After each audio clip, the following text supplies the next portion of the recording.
Good morning, નમસ્તે વિદ્યાર્થી મિત્રો. આપણે આ ચેપ્ટરના કેટલાક દાખલા બાકી છે. ચેપ્ટર 6 તો એ આપણે ગણીએ. એમાં ગણતરી વાળા છે પહેલા બતાવી દઈએ. એમાં આ ઉદાહરણ 6.10 એમાં ચુંબકીય ક્ષેત્ર B, ક્ષેત્રફળ A અને સોલેનોઇડની લંબાઈ L ના પદમાં સોલેનોઇડમાં સંગ્રહિત ચુંબકીય ઉર્જા માટેનું સૂત્ર મેળવો. B, આ ચુંબકીય ઉર્જાને કેપેસિટરમાં સંગ્રહિત સ્થિત વિદ્યુત ઉર્જાની સાથે કેવી રીતે સરખાવી શકાય. તો ખાસ યાદ રાખજો કે ઇન્ડક્ટરમાં સંગ્રહિત ઉર્જાનું સૂત્ર આપણે કોના સંદર્ભમાં લાવવાનું છે. તો કઈ B, A અને L ખાસ યાદ રાખજો. અહીંયા ખાલી લખું કે આપણે કોના સંદર્ભમાં B, A અને L આ ત્રણના સંદર્ભમાં આપણે ઉર્જા U નું સૂત્ર મેળવવાનું છે. ઇન્ડક્ટરમાં ચુંબકીય ક્ષેત્ર ઉર્જા ચુંબકીય ક્ષેત્ર સ્વરૂપે હોય છે એટલે આ ઉર્જાને આપણે UB કહીશું. હવે આપણે ખાસ યાદ રાખજો કે ઇન્ડક્ટરમાં સંગ્રહિત ઉર્જા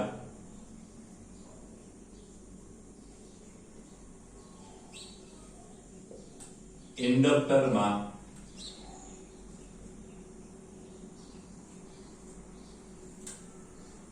સંગ્રહિત ઉર્જા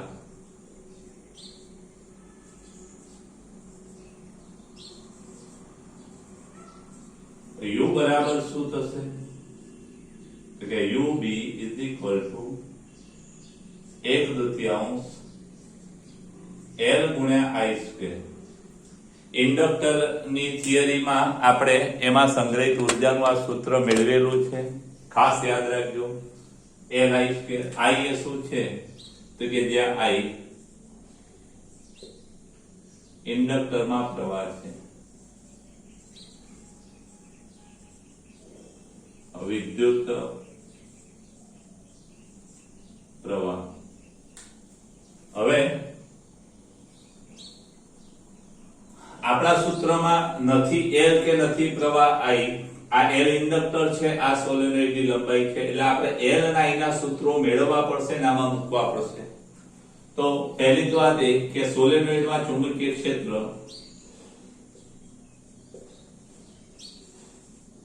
સોલેનોઇડ એટલે ઇન્ડક્ટર જ છે. ખાસ યાદ રાખજો આપણે આમાં સોલેનોઇડ શબ્દ છે ઇન્ડક્ટરની જગ્યાએ.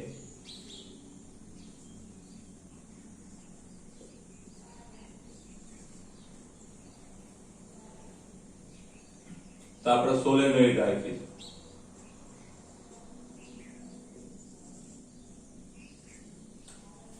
એટલે સોલેનોઇડનું ઇન્ડક્ટર અથવા સોલેનોઇડમાં ચુંબકીય ક્ષેત્ર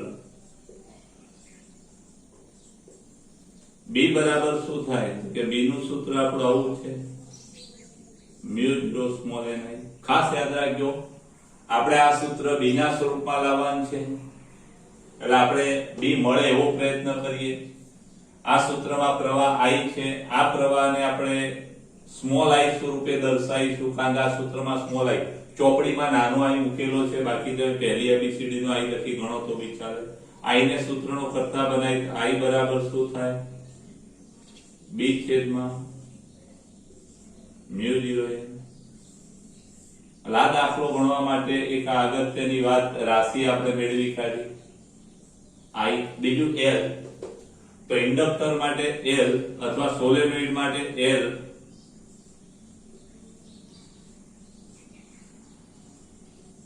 આત્મપ્રેરકત્વ L નું સૂત્ર શું છે? તો કે L બરાબર μ0 n સ્ક્વેર A ગુણ્યા L.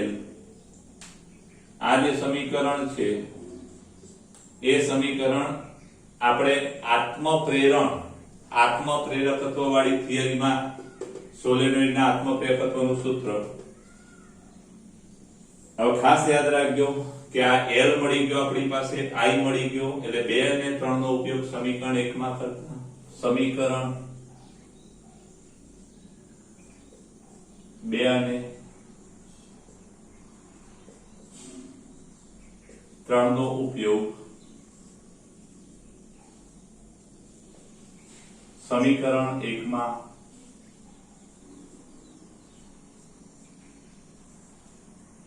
કરતા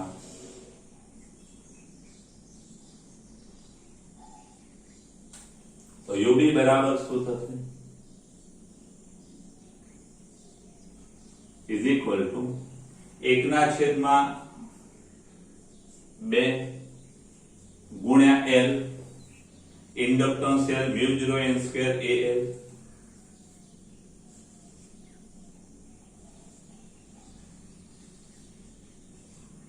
ગુણ્યા I નો વર્ગ એટલે b સ્ક્વેર ભાગ્યા μ0 square n square b square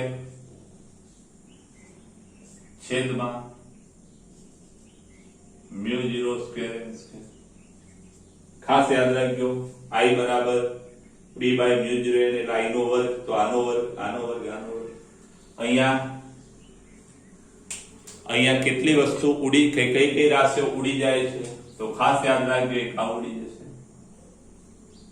પછી μ0 એની સાથે આ વર્ગ ઉડી જશે, બાકી જે વધ્યું એ શું? તો ઇન્ડક્ટરમાં અથવા સોલેનોઇડમાં સંગ્રહિત ઉર્જા UB બરાબર ALB સ્ક્વેર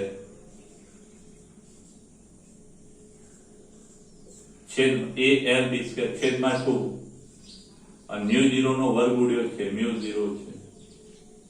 આપણું ઉર્જાનું સૂત્ર જે માગેલું છે તે સમીકરણ નંબર આપણું આ 4. હવે ખાસ ધ્યાન રાખજો કે અહીંયા આપણે આને કેપેસિટરમાં સંગ્રહિત ઉર્જા સાથે આની સરખામણી કરવી છે. તો ખાસ યાદ રાખજો કે કેપેસિટરમાં એકમ કદ દીઠ ઉર્જા U ઇલેક્ટ્રિક બરાબર શું હતું? તો કે 1/2 μ0 સ્ક્વેર. કારણ કે ઉર્જા સાથે સરખામણી કરવી છે એટલે કદની વાત નહીં આવે, કદ વડે ભાગી નાખીએ તો એકમ કદ દીઠ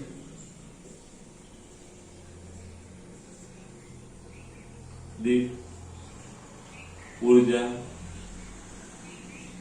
એને શું કહીશું? ઉર્જા ઘનતા.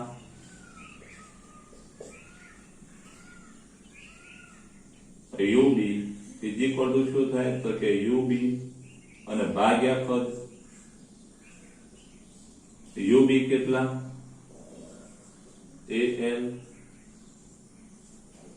ભાગ્યા 2μ0. કદ V બરાબર શું થાય? તો કે કદ V ઇઝ ઇક્વલ ટુ આડછેદ ગુણ્યા લંબાઈ. કારણ આપી દઈએ, કારણ કે કદ V is equal two L. ખાસ યાદ રાખજો આ કદ છે, L ઉડી જશે અને માટે એકમ કદ દીઠ ચુંબકીય ઉર્જા b સ્ક્વેર ભાગ્યા 2μ0. ખાસ યાદ રાખજો આ અગત્યનું સૂત્ર છે, ઘણી વખત આનો એકમ પૂછાય, ઉર્જા ઘનતા, ઉર્જા ભાગ્યા કદ. અને એક બીજી વાત, કેપેસિટરમાં સંગ્રહિત ઉર્જા ઘનતા અથવા એકમ કદ દીઠ કેપેસિટરમાં ઉર્જા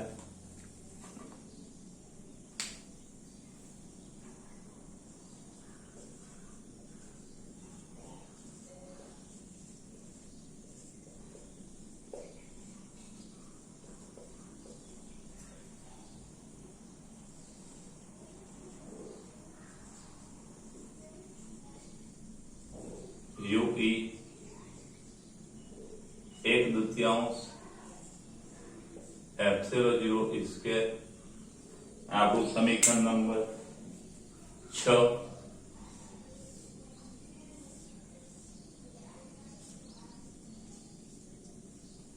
ખાસ યાદ રાખજો જેમ કેપેસિટરની બે પ્લેટો વચ્ચે વિદ્યુત ક્ષેત્ર છે UE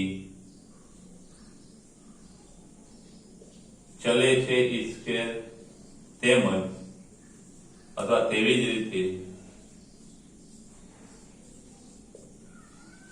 UB ચલે છે બી સ્ક્વેર છે.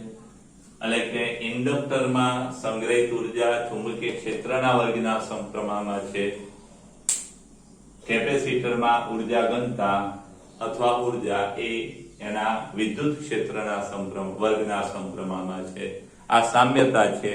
ત્યાં વિદ્યુત અચળાંક જે ε0 આવે છે એની જગ્યાએ અહીંયા ચુંબકીય અચળાંક 1/μ0 છે. શૂન્યાવકાશની પરમિટિવિટી અને શૂન્યાવકાશની પરમિએબિલિટી જરા સ્ક્રીનશોટ લઈ લેજો.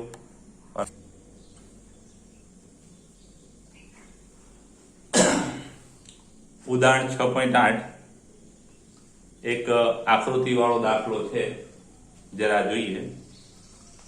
રકમ આવી છે, ખાસ સમજો. આકૃતિ 6.12 પેજ નંબર 216 છે. આકૃતિ 6.12 એનો સંદર્ભ લો. આપણી આકૃતિ રકમમાં આપેલી છે, એનો આપણે સંદર્ભ લેવાનો છે. લંબચોરસ વાહકની ભુજા PQ ને x બરાબર 0 થી બહાર તરફ ગતિ કરવામાં આવે છે. એક સમાન ચુંબકીય ક્ષેત્ર લંબ છે, આ ટપકા વડે દર્શાવેલ છે. આટલા વિસ્તારમાં લંબરૂપે બહાર આવે છે. અહીં x બરાબર 0 થી x બરાબર b સુધી આ વિસ્તરેલું છે. x બરાબર 0 થી x બરાબર આટલા વિસ્તારમાં જ ચુંબકીય ક્ષેત્ર વિસ્તરેલું છે. x ગ્રેટર ધેન b એટલે કે x b કરતા મોટો હોય ત્યાં 0 છે, એટલે b થી મોટા વિસ્તારમાં 0 છે. ખાસ યાદ રાખજો, અહીંયા આ b વિસ્તાર આપણે આ દોરી કાઢી આટલો ત્યાં સુધી ચુંબકીય ક્ષેત્ર છે, ત્યાં પછી 0 છે. માત્ર ભુજા PQ જ નોંધપાત્ર અવરોધ ધરાવે છે. આનો જ અવરોધ છે, બાકી આ સળિયો અવરોધ વગરનો છે. એટલે આ ગતિ કરે ત્યારે પ્રવાહમાં ખાલી આ અવરોધ જ કામ કરશે.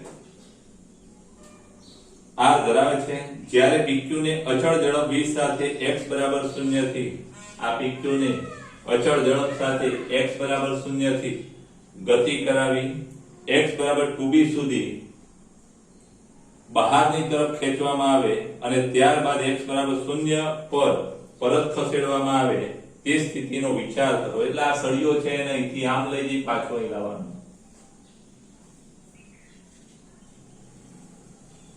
વિચાર કરો.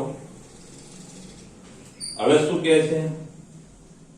ફ્લક્સ પ્રેરિત EMF ભુજાને ખેંચવા માટે જરૂરી બળ અને જૂલ ઉષ્મા તરીકે વેવ પામતા પાવર માટે સૂત્રો મેળવો. અંતર સાથે આ રાશિઓના બદલાવને રેખાંકિત કરો. તો આપણે ફ્લક્સ પ્રેરિત EMF અને ભુજાને ખેંચવા માટે બળ અને વેવ થતો પાવર આટલી બાબતોના સૂત્રો આપણે મેળવવાના છે અને રેખાંકિત. પહેલા આપણે ફ્લક્સની વાત કરીએ તો ખાસ યાદ રાખજો, ફ્લક્સ અહીંથી અહીં સુધી જ બદલાય છે. એટલે phi b ની આપણે વાત કરીએ, flux phi b is equal two શું થાય? તો કે માનો કે અહીંથી x અંતરે સળિયો હોય, કેટલા અંતરે? x અંતરે, ત્યારે ફ્લક્સ phi b કેટલું થાય? તો આપણે એવું ભણી ગયા NAB, પણ અહીંયા આટા તો છે જ નહીં, એટલે AB એ એટલે કેટલા? કે લંબાઈ. આ બે ભુજાઓ વચ્ચેનું અંતર કેટલું છે? L. અથવા આપણે અહીંયા બતાવી દઈએ આ અંતર કેટલું છે? L. એટલે આડછેદ એટલે લંબાઈ ગુણ્યા પહોળાઈ કેટલી છે અહીંયા? x અને ગુણ્યા b. હવે આ જે ચુંબકીય ફ્લક્સ છે ક્યાં સુધી? કે અહીંથી અહીં સુધી એવું જ રહેશે. એટલે ક્યાંથી ચાલુ થાય? તો ખાસ યાદ રાખજો કે આ x નું મૂલ્ય 0 થી ચાલુ થાય, 0 less than or equal to x less than b. અહીંથી અહીં સુધી ફ્લક્સ છે આ સૂત્ર મુજબ બદલાશે x સુધી. x વધશે એમ વધશે. અને ત્યાર પછીની આપણે વાત કરીએ ફ્લક્સ phi b, તો વધતું અહીં સુધી કેટલું થશે? હવે b less than x less than or equal to 2b. તો અહીં સુધી કેટલું વધશે? હવે આ અહીંથી અહીં સુધી આવે ત્યાં સુધી ફ્લક્સ કેટલું કે લંબાઈ L પહોળાઈ B, એટલે હવે ક્ષેત્રફળ કેટલું થશે? LB, એટલે કે LB અને ગુણ્યા ચુંબકીય ક્ષેત્ર B. કેમ LBB? કારણ કે આટલું ફ્લક્સ થઈ ગયું, પછી આગળ વધતા ફ્લક્સમાં કોઈ વધારો થવાનો નથી, ક્ષેત્ર રેખાઓ બધી જ બહાર આવતી રહેશે, આટલી જ રહેશે, કોઈ આગળ નવી પેદા થવાની નથી. એટલે આ ફ્લક્સનું આવું સૂત્ર થાય. હવે ખાસ યાદ રાખજો, આપણે ફ્લક્સનો આલેખ દોરીએ તો ફ્લક્સ અહીંથી બહાર જાવ, અહીંથી આમ જાય ત્યારે ફ્લક્સ વધતું જશે અહીં સુધી, આ સૂત્ર મુજબ. એટલે આપણે ફ્લક્સનો આલેખ દોરીએ તો ફ્લક્સ શરૂઆતમાં વધતું જશે. ખાસ ધ્યાન રાખજો, ક્યાં સુધી વધશે? તો કે B સુધી. એટલે આ ફ્લક્સ છે B સુધી વધશે, અને વધશે એટલે મહત્તમ કેટલું થશે? તો એ મહત્તમ મૂલ્ય આપણે જોઈએ તો અહીંયા કેટલું થાય મહત્તમ? તો કે LB, એટલે કે L B અને ગુણ્યા B, આટલું મહત્તમ થશે. ત્યાર પછી શું થશે કે ત્યાર પછી અહીંથી અહીં સુધી, એટલે L થી M સુધીના L થી M સુધીની ગતિ દરમિયાન ફ્લક્સ બદલાવાનું નથી, એ અચળ રહેશે. પછી M થી પાછો L પર આવે તો પણ અચળ રહેશે, અને ત્યાર પછી અહીંથી અહીં આવે એટલે ફ્લક્સ ઘટતું પાછું 0 થશે. એટલે આપણે આ સૂત્રનો ઉપયોગ કરી અને આ ફ્લક્સનો આલેખ દોર્યો. પછી બીજી રાશિ કઈ છે? તો કે બીજી રાશિ છે ફ્લક્સ પછી પ્રેરિત EMF, આ ચુંબકીય ફ્લક્સ.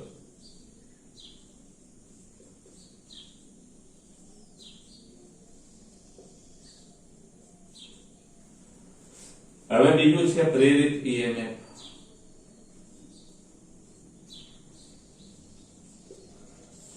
તો પ્રેરિત EMF માટે આપણે શું કરીશું?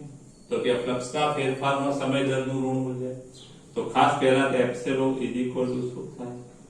માઈનસ d phi b ભાગ્યા dt minus d dt of phi b કેટલા? તો કે LXB, અને એના માટે એપ્સિલોન બરાબર શું થાય? માઈનસ LB અને dx by dt. ખાસ યાદ રાખજો, ધન x દિશામાં જાય છે એટલે આ કેવો થશે? dx by dt ને વેગ v કે માઈનસ સોરી LB, અહીંયા કેપિટલ B આવશે, LXB એટલે કેપિટલ B, અને dx by dt શું કહેવાય? LB ગુણ્યા V. કન્ડિશન ખાસ યાદ રાખજો કે 0 less than or equal to x less than b. ખાસ ધ્યાન રાખજો, આ કન્ડિશનમાં આવું થશે. જેવું તમે બહાર નીકળો ત્યાં સુધી ફ્લક્સ બદલાય, ત્યાર પછી શું થશે? ત્યાર પછી ફ્લક્સમાં કોઈ ફેરફાર થતો નથી, ફ્લક્સ અચળ છે. ફ્લક્સ અચળ છે ક્યાં સુધી? તો કે અહીંથી અહીં જશે ને પાછો આવશે ત્યાં સુધી. એટલે આનો મતલબ એ કે b કરતા મોટો હોય ત્યાં ફ્લક્સ બદલાતું નથી, એટલે પ્રેરિત EMF એપ્સિલોન હવે કેટલું? તો કે 0.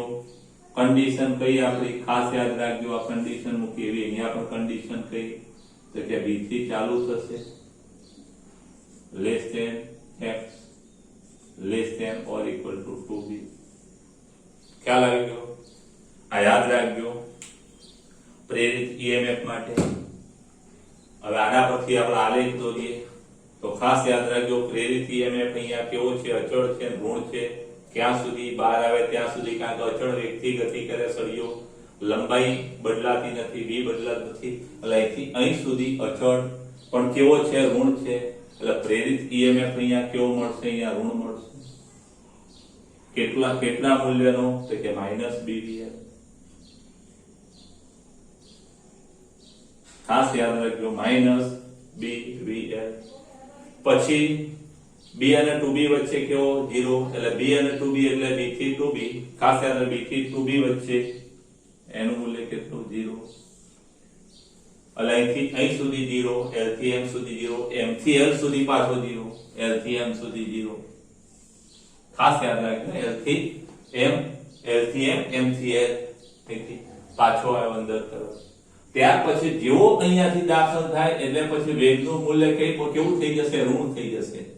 અને વેગ ઋણ, અને અહીંયા તમે ઋણ મૂકો તો પરિણામ શું મળશે? ધન મળશે. એટલે આમ જતા EMF ઋણ મળ્યો ને અહીંયા દાખલ થશે એટલે અહીંયા EMF ધન મળશે. એટલે આ જે વેલ્યુ થશે એ કેટલી થશે? કે BBR ધન થશે. ચલો આ બે બાબતો હોય. પછી ત્રીજી વાત બળની છે. બળ તો ખાસ ધ્યાન રાખજો. બળ માટે બળ કેટલું લાગે તો બળ માટે આપણે એમ કહી શકીએ કે બળ F = ILB. બળ F = લેન્ઝ બળ ILB. I કેટલો? તો કે I બરાબર F0 ભાગ્યા LB. અને એના બરાબર શું થાય કે એપ્સિલોન શું કહેવાય? Minus BVL. માઈનસ BVL એટલે માઈનસ ઇન્ટુ LB ભાગ્યા R. એટલે F = શું થશે? માઈનસ B² L² V અને ભાગ્યા R. કઈ કન્ડિશન ખાસ યાદ રાખજો કે 0 less than or equal to x less than b. અહીંથી સુધી પછી તો ફ્લક્સનો ફેરફાર થતો નથી. EMF કેટલું? 0. તો EMF 0 હોય એટલે બળ પણ કેવું થઈ જાય? આમાં બળ નહીં લાગે અહીંથી સુધી. એટલે બળ F = શું થશે? ત્યાર પછી 0. જરા જોઈ લો, બધું આવી જાય છે. યસ, બળ F = 0. ખાસ ધ્યાન રાખજો, જેવું B થી બહાર નીકળશે એટલે ફ્લક્સમાં ફેરફાર નહીં થાય. ફ્લક્સમાં ફેરફાર થાય નહીં એટલે બ્રેક EMF મળે નહીં. બ્રેક EMF મળે નહીં એટલે પ્રવાહ મળે નહીં. પ્રવાહ મળે નહીં એટલે બળ મળે નહીં. એટલે આટલા વિસ્તારમાં અહીંથી જઈને પાછો આવશે ત્યાં સુધી બળ 0. એટલે બળ 0 ક્યાંથી? તો કે B x <= (or = 2). ખાસ યાદ રાખજો, આ ઓર ઇક્વલ ટુ અહીંથી ચાલુ થશે. સોરી,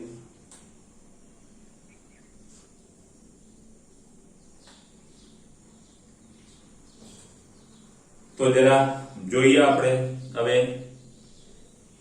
અહીંયા આપણો જે F નું મૂલ્ય છે, B અચળ, L અચળ, V અચળ, R અચળ, બધું અચળ. એટલે આ બળનું મૂલ્ય કેટલું થાય? અહીંયા માઈનસ અચળ થશે. આ મૂલ્ય કેટલું કે માઈનસ. પેલા સાથે મિક્સ ના થાય એટલે આપણે આને કલર બદલી કાઢીએ. બળ માટે માઈનસ BL²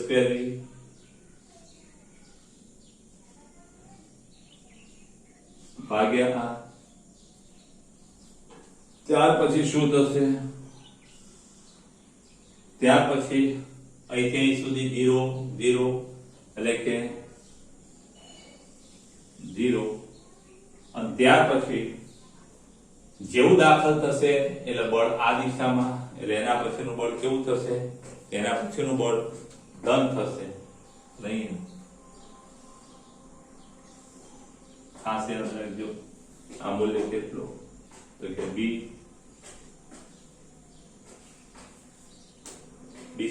થશે. અહીંયા B² થશે, B² L².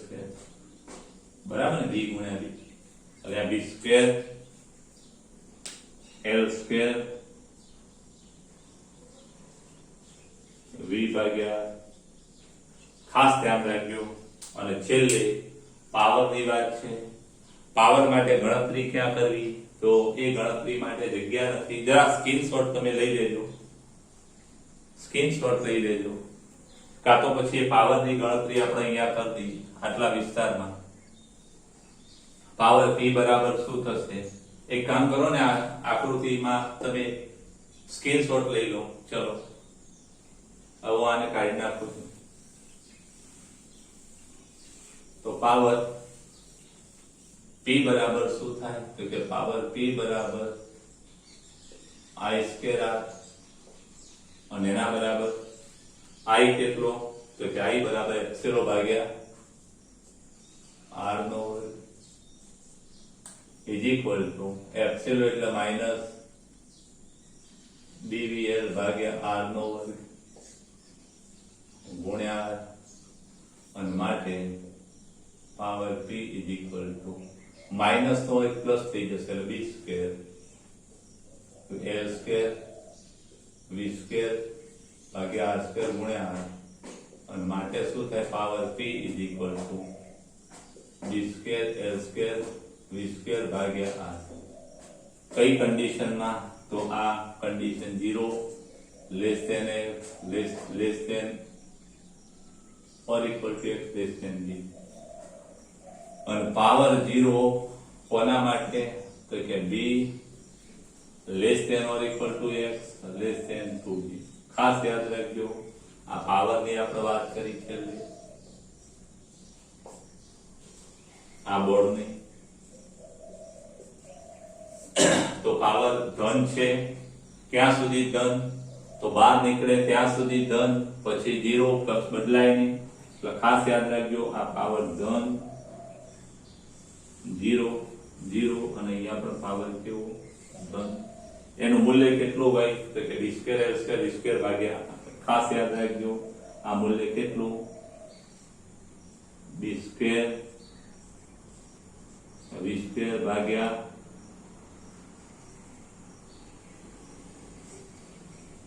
આ મૂલ્ય આ એક સરસ દાખલો છે તમારે બહુ વ્યવસ્થિત ગણી કાઢવાનો સ્ક્રીનશોટ લઈ લેજો અને ઉતારી દેજો